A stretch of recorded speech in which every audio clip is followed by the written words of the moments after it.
कृष्णाय वयं नुमः।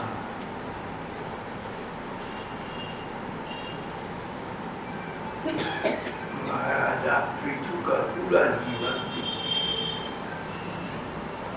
भगवत आज्ञा समझकर कर्तव्य पालन के रूप में प्रजा के पालन में व्यतीत हुआ। उन्होंने अपनी प्रजा, अपने देश के लोगों को भगवान की ओर उन्मुख किया। राजा ने प्रजाजनों से कहा कि हम राजा लोग प्रजा के लिए इतना तो कदाचित कर सकते हैं कि इस लोक में, इस जन्म में प्रजा को सुख सुविधाएं मिल जाए। लेकिन सच्चा राजा वही है, सच्चा संबंधी वही है जो व्यक्ति को केवल इस लोक तक सीमित न रखे, उसे परलोक में भी कल्याण प्राप्ति का साधन करा दे। इस संसार में अच्छे संबंध रखना अच्छी बात है, पर पर्याप्त नहीं। तत्व वस्तु तो ये है, ठीक बात है ये कि दूसरे का हमारे से बिछुड़ने के बाद, संसार से जाने के बाद, शरीर त्याग के पश्चात भी दूसरे का कल्याण होता हो, उसे सुख मिल सके। इस प्रकार का अभिभाषण महाराजा धीराज ने प्रजा को संबोधित किया। प्रजा परम संतुष्ट और प्रसन्न हुए और लगभग वैसा करने का सबने निश्चय कर लिया। महाराजा धीराज अब और प्रकार का चिंतन करने लगे। अब उनके चिंतन की धारा कुछ परिवर्तित हो गई। लोक मंगल, प्रजा कल्याण, सुख जितना कर सकता था वो लिया, पर अब मुझे आत्म कल्याण के लिए तत्पर होना चाहिए। ये बहुत रोचक और शिक्षाप्रद, ये बड़ी आश्चर्यजनक विचार की धारा है। राजा पृथु सोच रही हैं कि मेरे जीवन का संध्या काल आ चुका, न जाने कराल काल कभी शरीर को समाप्त कर दी। सांसारिक दायित्व और कर्तव्य मैंने भगवत आज्ञा समझकर तो निभा दिए, पर उन भगवान की नित्य प्राप्ति मुझे हो जाए, इसके लिए मुझे विचारशील होना चाहिए, इसके लिए मुझे सतर्क हो जाना चाहिए।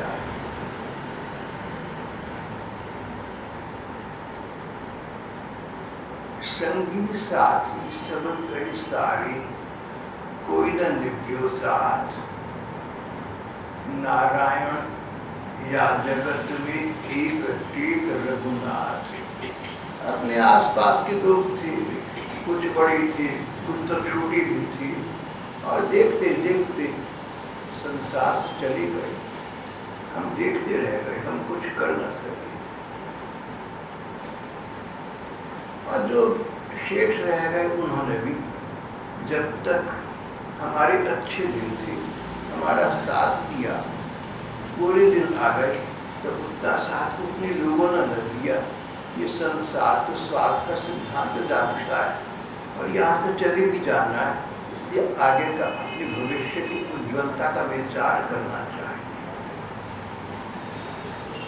नारायण इस जगत में एक टेक रघुनाथ। भगवान के चरणों का आश्रय देने से व्यक्ति परम शांति को प्राप्त हो सकता है। जो भगवान का भजन करता है, भगवान का चिंतन करता है, भगवान के विषय में विचार करता है, शांति उसको ही वास्तविक शांति की प्राप्ति होती है। अन्य जनों के लिए तो शांति बस एक मृग तृष्णा बनी रहती है। वास्तविक शांति, स्थायी शांति तो प्राप्त होकर देती है। आश्चर्य की बात और रोचक प्रेरक बात ये कि राजा पृथु सोच रहे हैं कि अपने चौथे समय में, अपने इस जीवन के संध्या काल में मैं अपने आप को पूरा पूरा परम कल्याण की ओर लगा दूं। और स्वयं राजा पृथु कौन, जिनको भगवत साक्षात्कार हो। भगवान राजा पृथु के यज्ञ में साक्षात प्रकट हो गए थे। पृथु का मुखड़ा देखते रहे, बहुत प्यार और करुणा से पृथु की आंखों में झांकते रहे, जाना चाहते थे, पर ऐसे भक्त का संग छोड़कर जाना नहीं चाहते थे। ऐसी थी पृथु, इतने प्राप्त जीव थी। और भगवान से उन्होंने वर मांगा था, जब तक संसार हूँ तब तक आपके गुणानुवाद का श्रवण करूं, और एक दिन संसार से जाना होगा तो परलोक में मुझे आपकी नित्य सेवा में स्थान मिल जाए। जैसे लक्ष्मी जी आपकी चरण सेवा में सतत निरत रहती है, इस प्रकार मुझे अभी आपके पाद पद्मों की सेवा का अवसर प्रदान कर देना भगवान।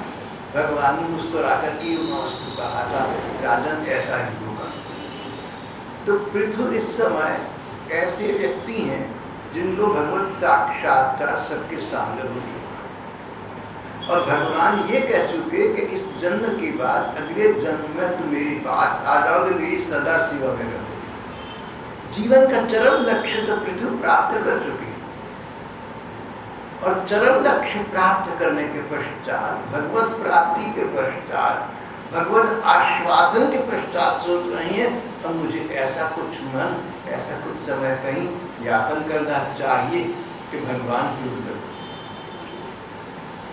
हम लोग है ना, हम माला करें, मंत्र जप करें, पूजा पाठ करें, और ये सोचते हैं कि हमारी काफी साधना हो गई।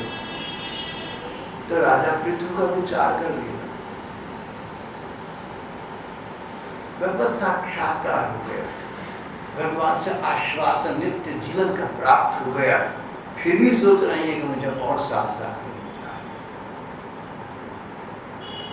अपने आप को पूर्ण न समझ लेना, ऐसा न समझना कि तुम्हारा साधना काल तो समाप्त हो चुका। प्रयत्न पूर्वक भगवत प्राप्ति के लिए प्रकार प्रकार के उपाय, प्रकार प्रकार के साधन यथासंभव संपन्न करने चाहिए। इस विषय में रसिक महात्माओं का कुछ और भी कहना है। रसिक जन कहते हैं कि जब तक प्रियतम का संग प्राप्त न हो तब तक प्रियतम के मिलन की पिपासा, उसकी प्यास बनी रहती है। और प्रियतम मिल चुके हों, कितनी बार मिल चुके हैं, इस समय नहीं मिली है, तो उनकी ऐसी प्राप्ति हो जाए जो सदा सदा के लिए हो, इस ओर प्रयत्न बड़े बड़े रसिक महात्मा किया करती हैं। ये मनुष्य का सहज स्वभाव, जहाँ हमारी मन का अनुराग है, जहाँ हमारी मन का अनुराग है, मन का लगाव है, मन का आकर्षण है, वहाँ तक पहुँचने के लिए कोई ऊंचे से ऊंची प्राप्ति हो जाए तो भी हम और अधिक प्रयत्न करते ही रहते। प्रियतम से मिलन के प्रयत्न करना, ऐसे साधन सजोना जो प्रियतम प्रभु के पास ले जाएं, ऐसे उपाय खोजना, ऐसे उपायों का अन्वेषण करना, ऐसे उपाय ढूंढना जिससे भगवान की नित्य प्राप्ति हो जाए, भगवत प्रेम का सहज रक्षण।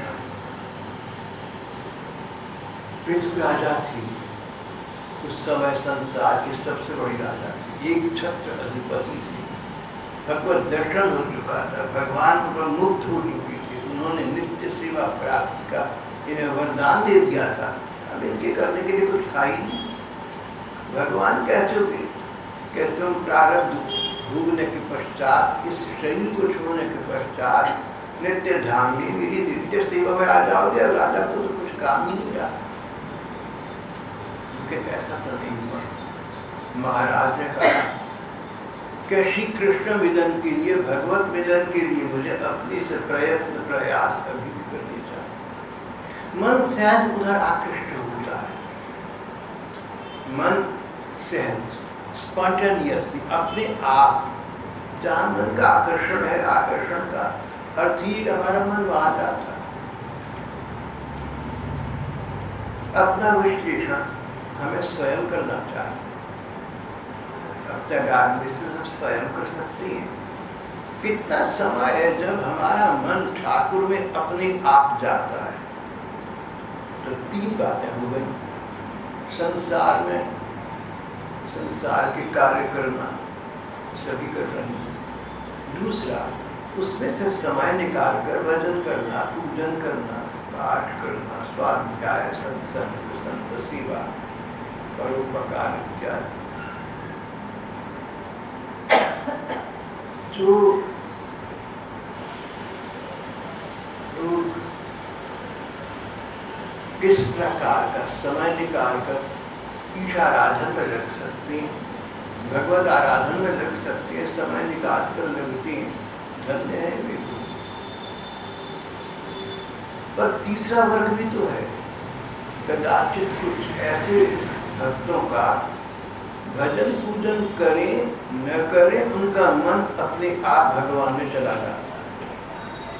जैसे कोई व्यक्ति है, मुझे प्यारा लगता है तो मेरा मन उसमें अपने आप चला जाए। जिस व्यक्ति के साथ आपके हृदय के अनुराग का, आकर्षण का नाता है, उसमें आपका मन न चाहने पर भी जाता है। भगवान के साथ इस प्रकार का संबंध हो जाए कि भगवान में मन अपने आप जाने लगे।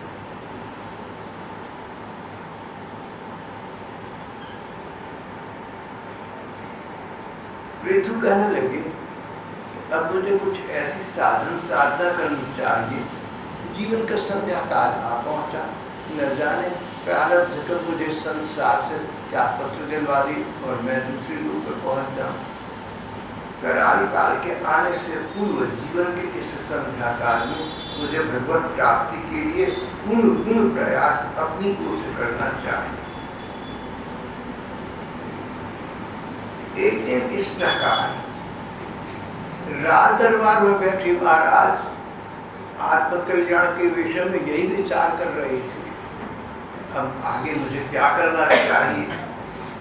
उस समय दरबार में एक दिव्य प्रकाश आच्छादित हो गया, एक अलौकिक प्रकाश व्याप्त हो गया।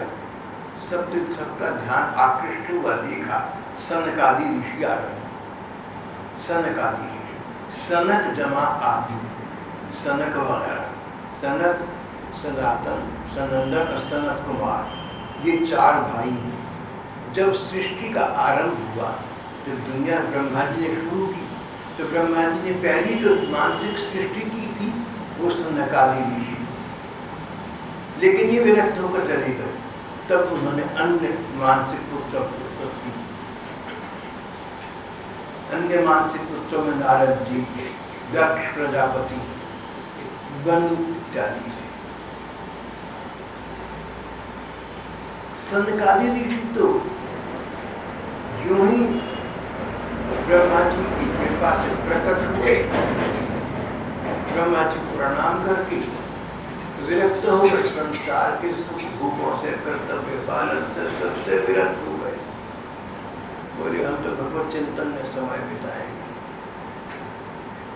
और ग्रंथ कहते हैं कितना भी युग बीत जाए, कल्प बीत जाए, ये सनकादि ऋषि 5-5 वर्ष के बच्चों की आयु में ही बनी रहती है। वस्त्र धारण नहीं करते, कोई वस्त्र नहीं पहनते, 5 वर्ष के बच्चे की उम्र में रहते हैं। जहाँ जाते हैं वहाँ पर इनका अलौकिक प्रकाश, उज्ज्वल चेहरा, दीप्यमान मुखमंडल, इनका उच्चतम सम्मान है समाज में। ये सनकादि ऋषि आज राजा पृथु के दरबार में स्वयं आई। राजा ने देखा, बहुत प्रसन्न। राजा के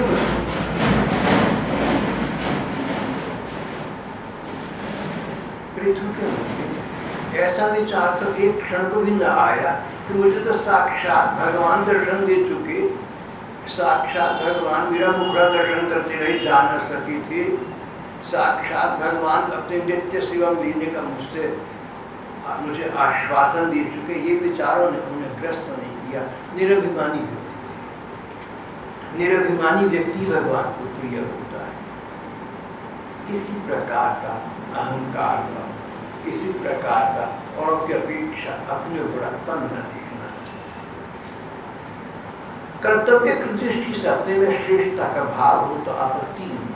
कर्तव्य की दृष्टि से माँ बाप सोचे कि हम बच्चे से बड़ी हैं, अध्यापक प्राध्यापक सोचे हम विद्यार्थियों से बड़ी हैं, ज्ञान में महान है, सो ठीक है। कर्तव्य की दृष्टि से करना, सो अभिनय की दृष्टि से करना, उसके अभिमान में ग्रस्त मत हो जाना, उससे त्रस्त मत हो जाना, उसमें फंस मत जाना, उसमें मस्त मत हो जाना। सनकादिक ऋषि का पृथु ने उच्चतम सम्मान दिया। पृथु ने जनता को दिखाया कि महापुरुषों के साथ कैसा व्यवहार करना चाहिए, सत्पुरुषों के साथ, भगवत जनों के साथ हमें कैसा व्यवहार करना चाहिए। लोगों को ये शिक्षा देने के लिए महाराज धैर्यराज ने स्वयं करके दिखाया। जो हम करते हैं उसका प्रभाव दूसरों पर अधिक पड़ता है, जो उपदेश देते हैं उसका प्रभाव उतना नहीं पड़ता।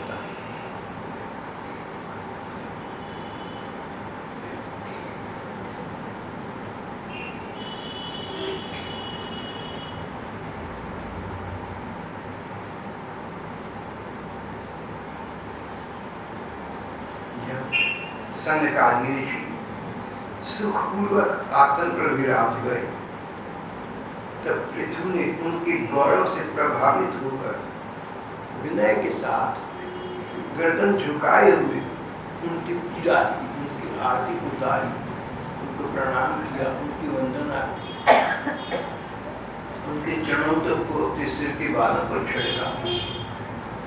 सब इसलिए कि एक तो विनम्रता थी और शिष्टाचार का, संताचार का भाव था सनकादि ऋषि के प्रति। दूसरा, हमें चाहिए हम वैसा व्यवहार करें जैसा हम चाहते कि लोग करें। जिसके साथ तुम जैसा व्यवहार करोगे उसके साथ तुम्हारे आसपास वाले वैसा व्यवहार करेंगे।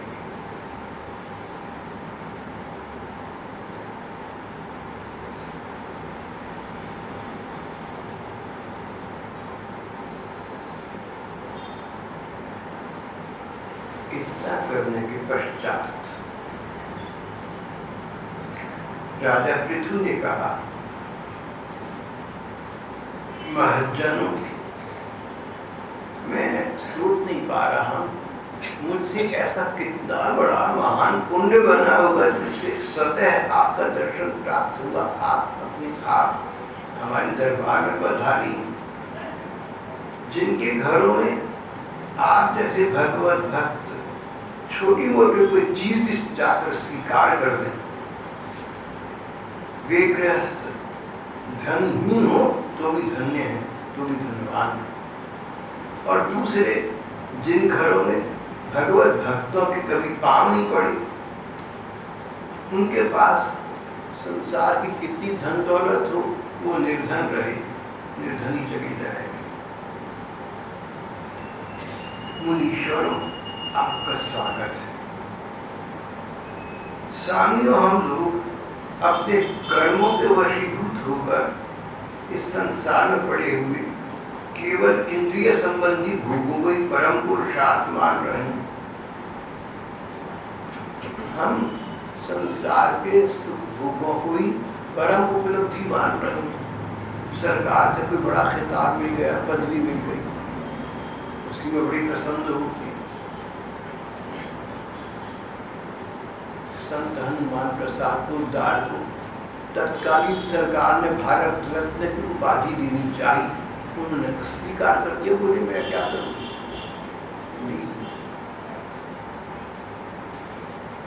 ऐसे ऐसे बहुत से हमारे यहाँ महापुरुष हुए जिन्होंने उपाधियों को लेने से अस्वीकार कर दिया, बोले हमने क्या लेना है उपाधि।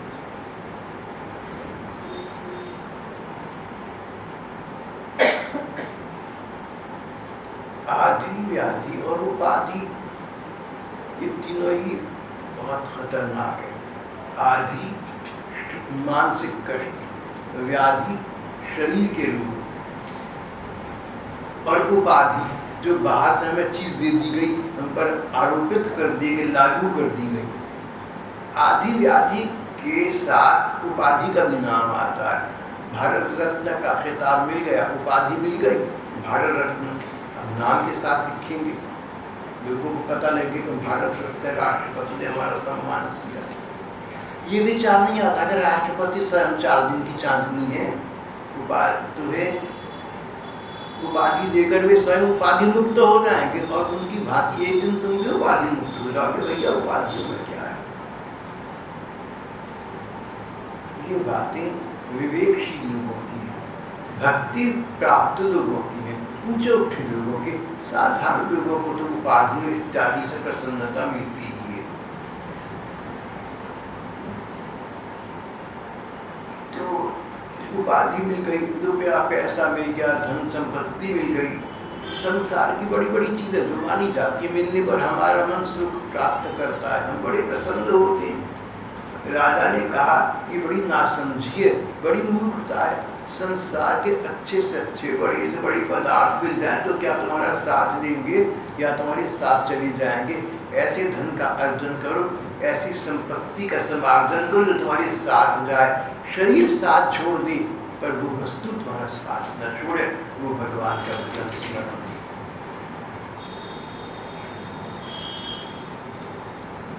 राजा ने कहा आप लोगों से कुशल प्रश्न करना तो बड़ा अनुचित होगा।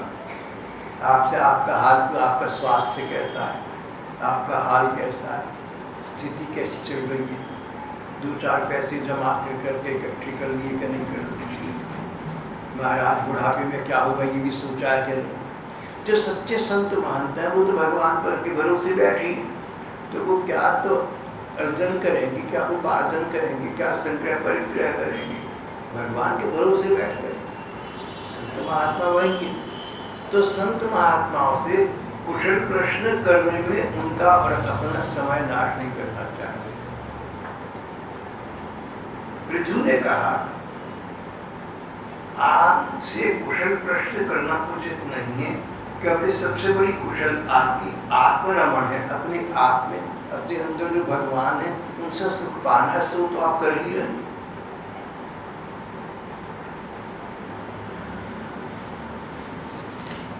अब आप मेरे और हम लोगों के परम कल्याण का उपाय हमें बता दीजिए।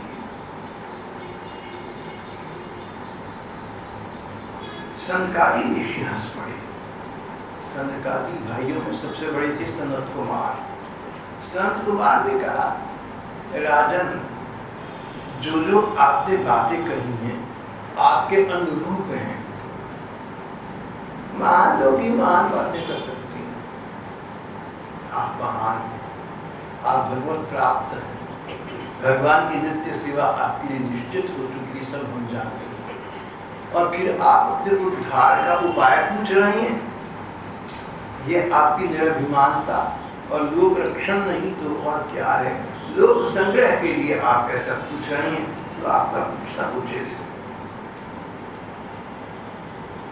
ऋषियों ने कहा यूं भी जब 2 जने मिलकर बैठे तो इधर उधर की चर्चा आरंभ हो जाएगी। इससे एक को चाहिए कि दूसरे से भगवत संबंधी चर्चा आरंभ कर दे, तो भगवत चर्चा होती रहेगी। नहीं तो मौसम, राजनीति, खेल कूद, नगर की व्यवस्था, स्वास्थ्य, यही चर्चा चलती रहेगी। सनकादि ऋषि ने कहा कि जीवन का चरम लक्ष्य भगवत प्राप्ति है।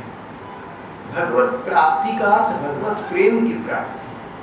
भगवान में हमारा मन अपने आप चला जाए, भगवान के सौंदर्य, भगवान की माधुरी में, भगवान के रूप लावण्य में हमारा मन सदैव इतना अवगान करे, इतना खो जाए, हम उसमें डूब जाए, बाह्य जगत की हमें सुध बुध न रहे, होश न रहे, कैसी स्थिति आ जाए। इसके उपाय पहला, धर्म ग्रंथों में विश्वास रखकर धर्म ग्रंथों के अनुसार अपना जीवन चलाओ। लेकिन हो सकता है कहीं कहीं धर्म ग्रंथ तुम्हारे युग के अनुसार बात न करते हो, या धर्म ग्रंथों की किसी विषय में तुम्हें स्पष्ट बात समझ न आती हो या शंका हो जाती हो, तो फिर संत जनों से, और संत जनों में भी अपने गुरुदेव से पूछना। जो मार्ग तुम्हारे लिए उचित समझेंगे गुरुदेव सो बताएंगे, उसका चलना। गुरु वचन पर विश्वास करना। दूसरी बात, भगवान की कथाओं का श्रवण करना। अगली बात, जो लोग रुपया पैसा और शरीर के सुखों में लगे रहते हैं, उन्हीं को सब कुछ मानते हैं, उनके बीच में बैठकर उनमें समय मत गंवाना।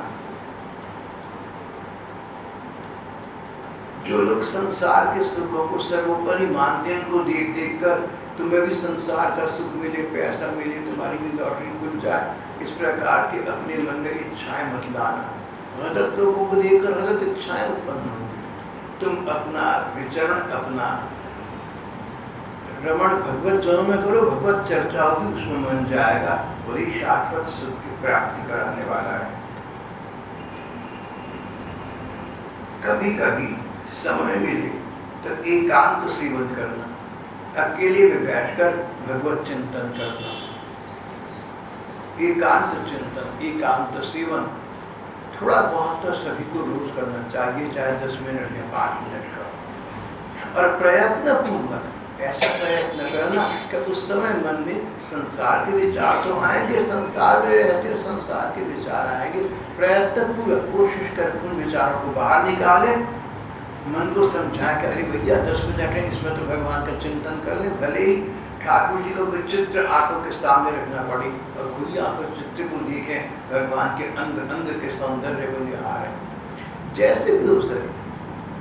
ये न तेन प्रकारेण कुछ समय, चाहे 10 मिनट का हो, 2 मिनट का हो, नित्य प्रति ऐसा निकालना जिस पर भगवान का एकांतिक चिंतन हो।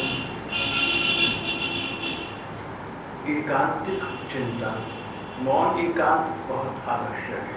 और जो विरक्त हो गए, जिन्होंने कहा कि भगवान के भरोसे हम परिवार में प्रवेश नहीं करते, संसार में भ्रमण नहीं करते, उन्हें तो अधिक समय क्या 24 घंटे ही एकांतिक चिंतन करना चाहिए।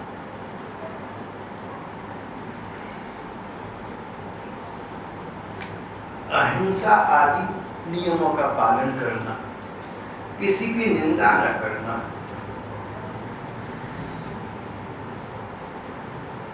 संसार को वैराग्य की दृष्टि से देखना और अपना मन, अपना समय हर समय श्री भगवान के चिंतन में लगाए रखना। जिन लोगों ने तन और मन से भगवान का आश्रय नहीं लिया, उनका पार पहुंचना बड़ा कठिन। पर जो लोग भगवान का आश्रय लेते हैं, भगवान में आस्था रखते हैं, भगवान में श्रद्धा रखते हैं, विश्वास रखते हैं, उनका भजन स्मरण करते हैं, उन लोगों को अंततः वे भगवान ही इस संसार रूपी सागर से तार पार करते हैं। भवामी न चिराग पार्थ मय्यावेशितस्य, जिन्होंने अपने हृदय को मेरे में आविष्ट कर दिया है, मय्यावेशित।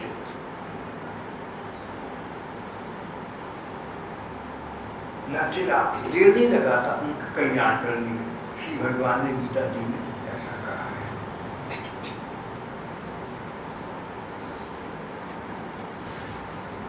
राजा पृथु ने सनकादि ऋषि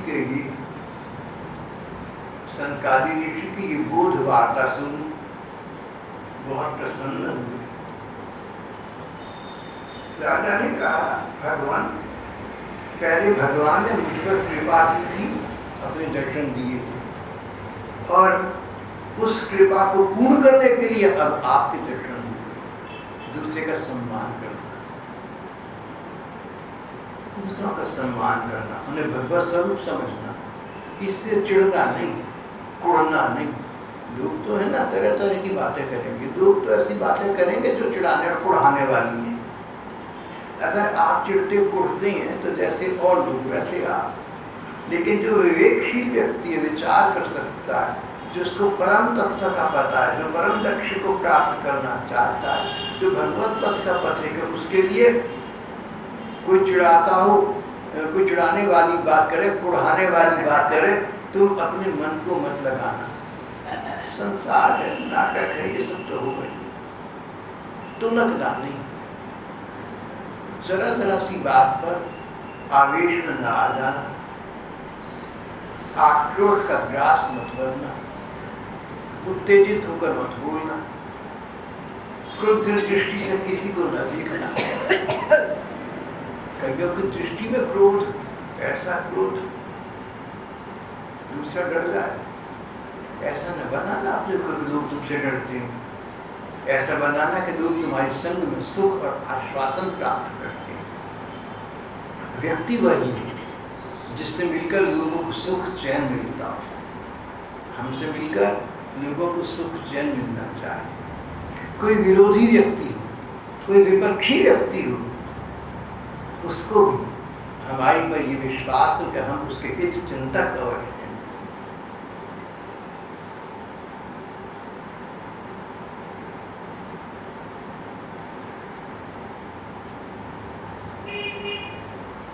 राजा ने कहा, भगवान आप तो बड़े ही दयालु हैं,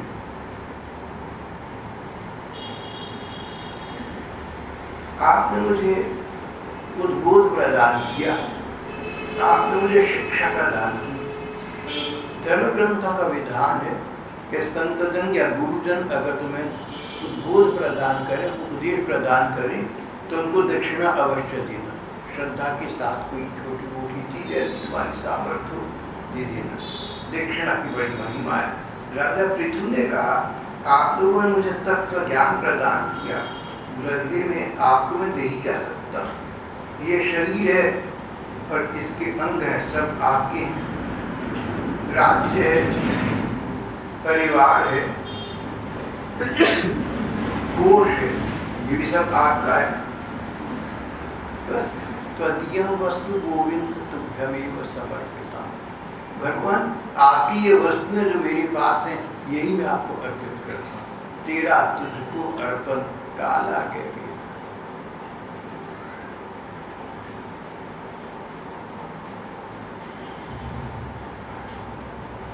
संकाली की जाने को उद्यत हुई। पृथ्वी ने एक बार फिर उनकी पूजा की और सबके देखते देखते वे आकाश मार्ग से अपने धाम को चले गए। ऐसा लगा कि ऊपर की ओर बढ़े हुए हैं और अंतर्धान हो गए।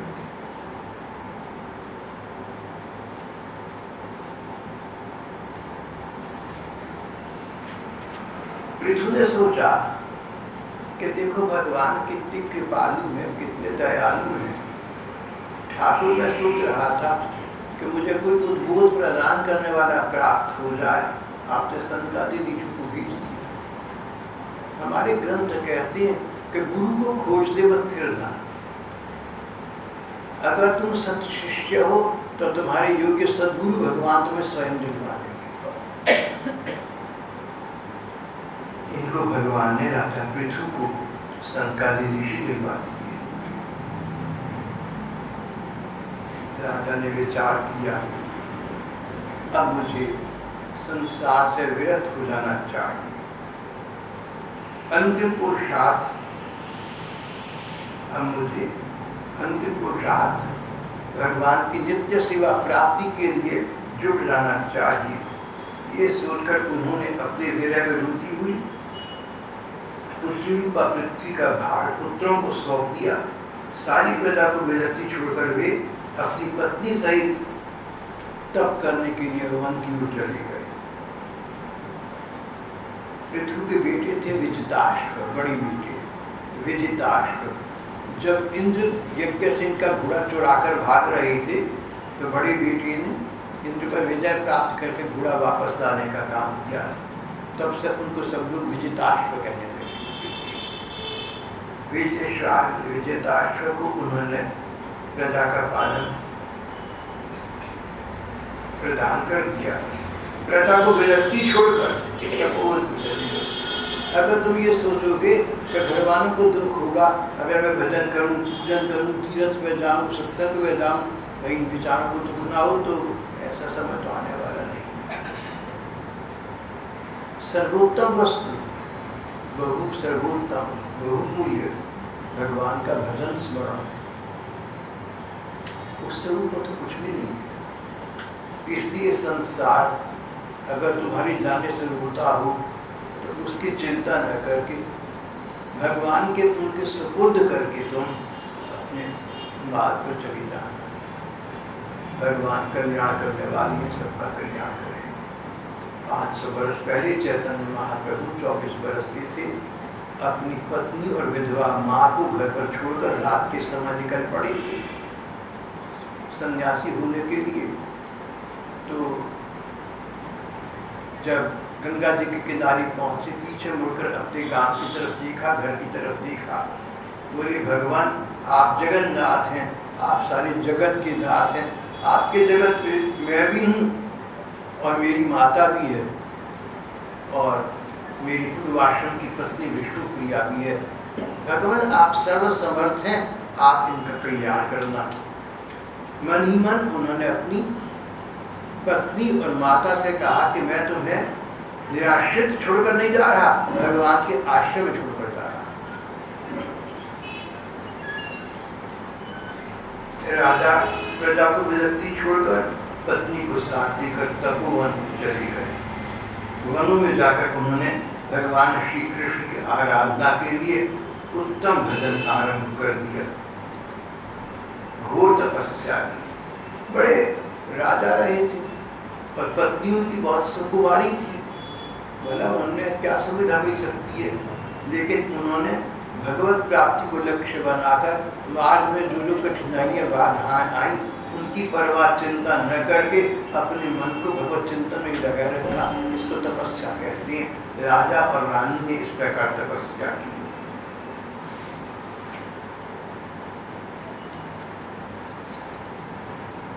फिर अंत समय आया जान। महाराज पृथु शांत भाव से एक आसन पर बैठ गए। भगवान के रूप सौंदर्य में उन्होंने अपना ध्यान लगा लिया और ध्यान लगाते लगाते ये निर्जीव शरीर, ये पार्थिव शरीर निर्जीव होकर गिर पड़ा। उनकी चेतना तो विराट चेतना में लवलीन हो चुकी थी, भगवान के पास पहुंच गई थी। रानी अर्ची उनकी पत्नी इसी प्रकार उन्होंने भी अपने आप को भगवान में लगाकर पति लोग को जहाँ पति देव थे उनके स्थान, उनके पास स्थान प्राप्त कर लिए। अपने पुत्र विजिताश्व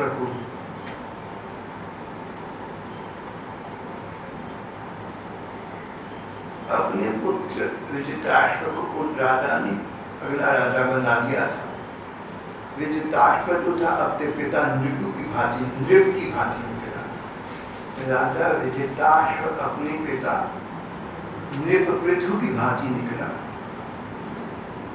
उससे भी कर्तव्य समझकर प्रजा पालन किया। बाद में वो भी विरक्त हो गया। उसके पिता के उत्तराधिकार को ठीक समझा और अपनी सदगति भी प्राप्त कर। इसके बाद का प्रसंग हम अगली बार कभी करेंगे।